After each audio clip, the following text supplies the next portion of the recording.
लकड़हारा जंगल में लकड़ी काट रहा था। ठंडी का मौसम भी और थर थर काँप रहा था।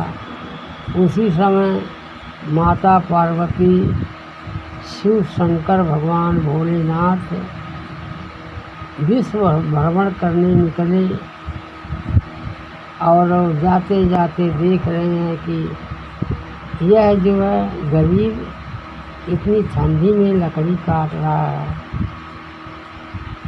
तो माता पार्वती ने शंकर भगवान से कहा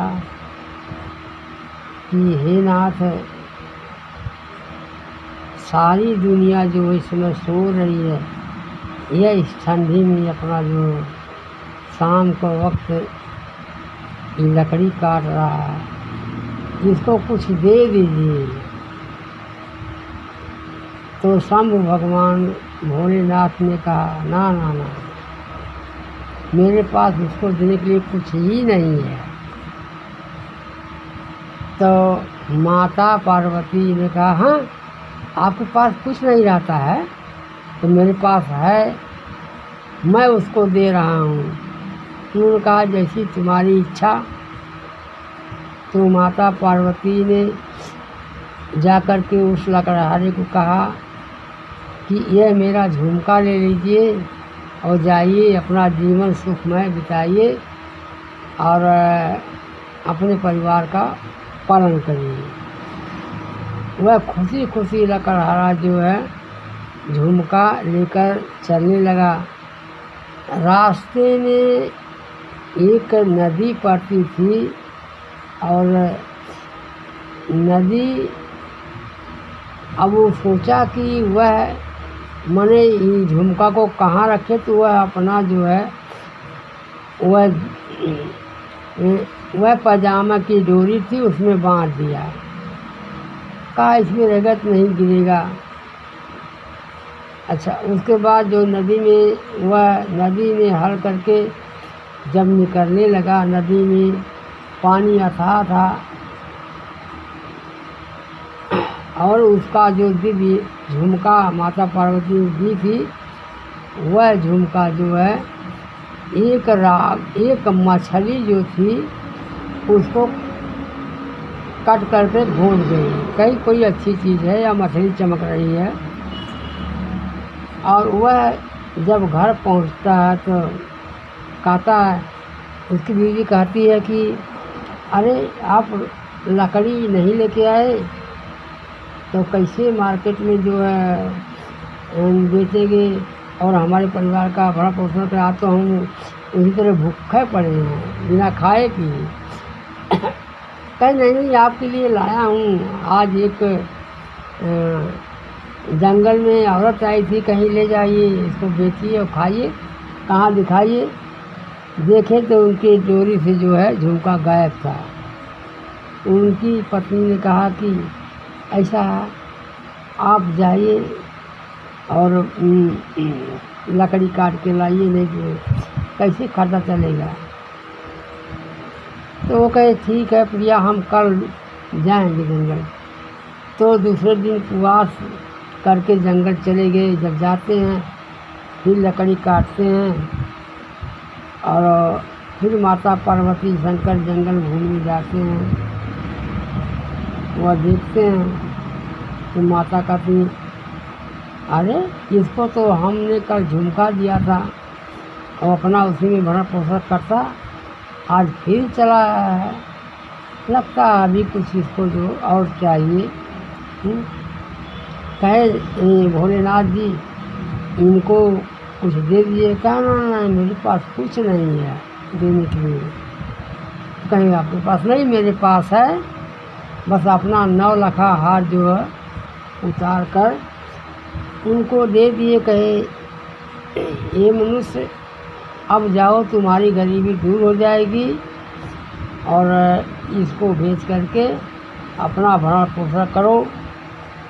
तो वह क्या किया, अपनी धोती में लपेटी हुई उसको लेकर रास्ते में जा रहा था। फिर सोचा जरा इसको देखे ये है क्या है। तो धोती से निकाल के लगा देखने, चमचम चमचम चमकते हुए। वह तो दिव्य नौलखा हार था, माता ने दी थी। और उस हार को जो है लगा देखने, तब तक एक चील उधर से उड़ती आई। वह सोची कि कोई सर्प है, उसको लेकर चली गई। अब वो चली गई, उसके बाद फिर घर गया अपना मन मार के। तो पत्नी कही, हैं आज भी आप लकड़ी नहीं लाए, कैसे भर पहुँच चलेगा। उन्होंने कहा कि ठीक है, ये मेरे साथ हुआ है। मुझको वही औरत आज नौलखा हार दी थी, वो तो चील लेके चली गई।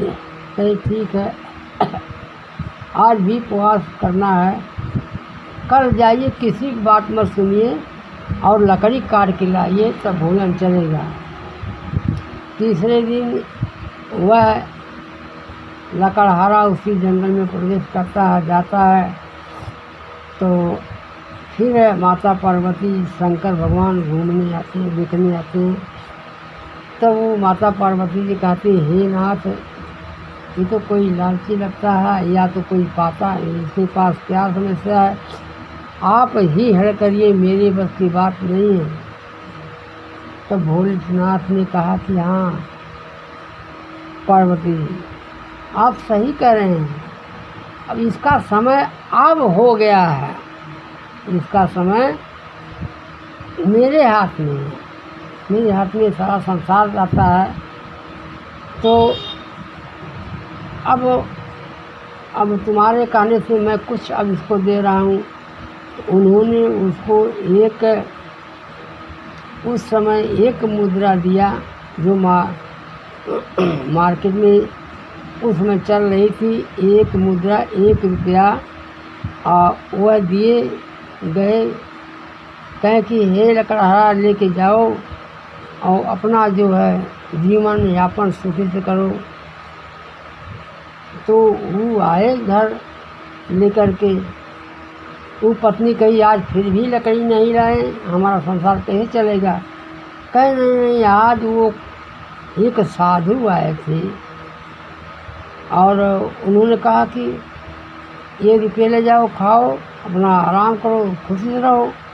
तो उन्होंने हमको दिया है।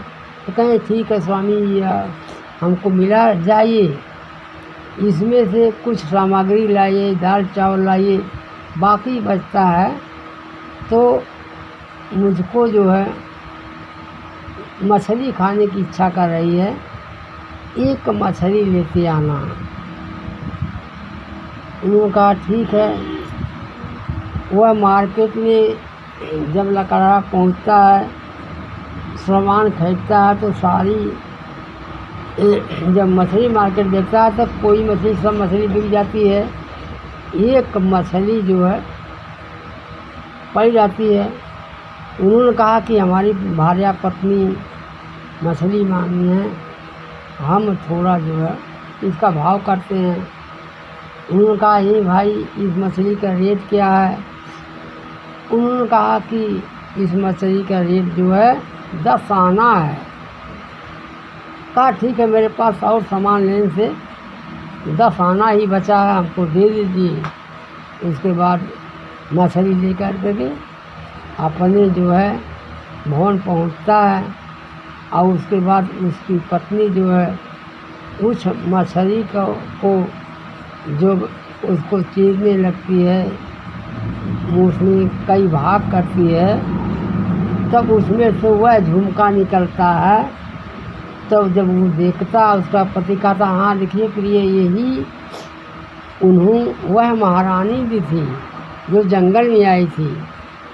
तो कहे कि हाँ स्वामी, अब चलिए और इसका जो है हम मार्केट में दाम लगाएंगे, कुछ हमारा जो है गरीबी दूर हुई, आटा चावल सब खरीदेंगे।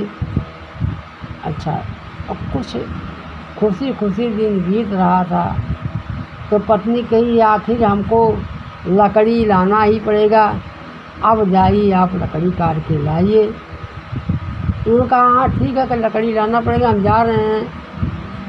तो जब दूसरे दिन किसान जब उस जंगल में वो पहुँचता है लकड़हारा, तो जाकर के एक सूखी डाल को काट रहा है ऊपर चढ़ के। तो काटते समय उसको खन खन की आवाज़ आती है। जब खन खन की आवाज़ आती है तो वो कहता है कि क्या चीज़ खन की आवाज़ आ रही है। उन्होंने देखा कि एक उसमें खोखर है। उसमें झांक के देखता है तो वही नवलखा हार उसमें चीज़ ला के रखी थी। जब वो पा जाता है नवलखा तो खुशी खुशी अपने भवन पहुंचता है। जब भवन पहुंचता है उसकी पत्नी बहुत खुशी होती है, कहती हाँ आप स्वामी सही कह रहे थे कि आपसे कोई मिला था। उसके बाद पार्वती जी कहती हैं शंभु भगवान से, हे नारायण, हमने इतना दिया उसको, उसमें खुश नहीं था, आपने एक आना दिया, वह कैसे खुश लगा। आप तो अन्याय करते हैं, आप अन्याय करते हैं, उसमें क्या खुश रहेगा। कहीं नहीं पार्वती जी, मैं कर रहा हूँ, उसका मुकद्दर साथ नहीं था। अब हमने जो दिया उसका मुकद्दर साथ है। अब उसकी देखेंगे आप क्या उसकी व्यवस्था है। चलिए देखिए। देखे थे उसका भवन बन गया बढ़िया से, फर्स्ट क्लास बैठा है महल में अपने। उसकी पत्नी जो है वहाँ जो है शंकर भगवान का नाम लेकर के वहाँ जो है अपना वो पूजा कर रही है। उसके बाद उसके पास जो है तमाम लोग आ रहे हैं, नौकर चाकर हैं, बढ़िया व्यवस्था हो गई है। तब उन्होंने कहा कि देखिए, तब पार्वती माता कहें कि हे नारायण, बगैर आपका संसार में किसी का भला नहीं हो सकता है। आप सबका भविष्य और सबका जो भी है रक्षा है, सबका जो है विकास आप ही के हाथ में। बगैर आपकी मर्जी से मतलब किसी का विकास नहीं होता है। तो भोले कहीं पार्वती माता ने कहा कि आप ही कहें कि जब तक मुकद्दर साथ नहीं होगा तब तक किसी का हाथ जगन्नाथ नहीं होगा, और जब कृपा आप करेंगे तब मानव का विकास होगा। और कर्म प्रधान कर्म करके ही लकड़हारा जंगल में जा रहा था और कर्म से थका नहीं। तब भोलेनाथ ने उसका समय लौटा दिया और खुशी खुशी दोनों प्राणी राजमहल में रहने लगे। यही कहानी का सीख है। मानव को कभी अपनी परिस्थिति घबराना नहीं चाहिए, ईश्वर पर आस्था रखनी चाहिए और कर्म को अपना आगे बढ़ाना चाहिए।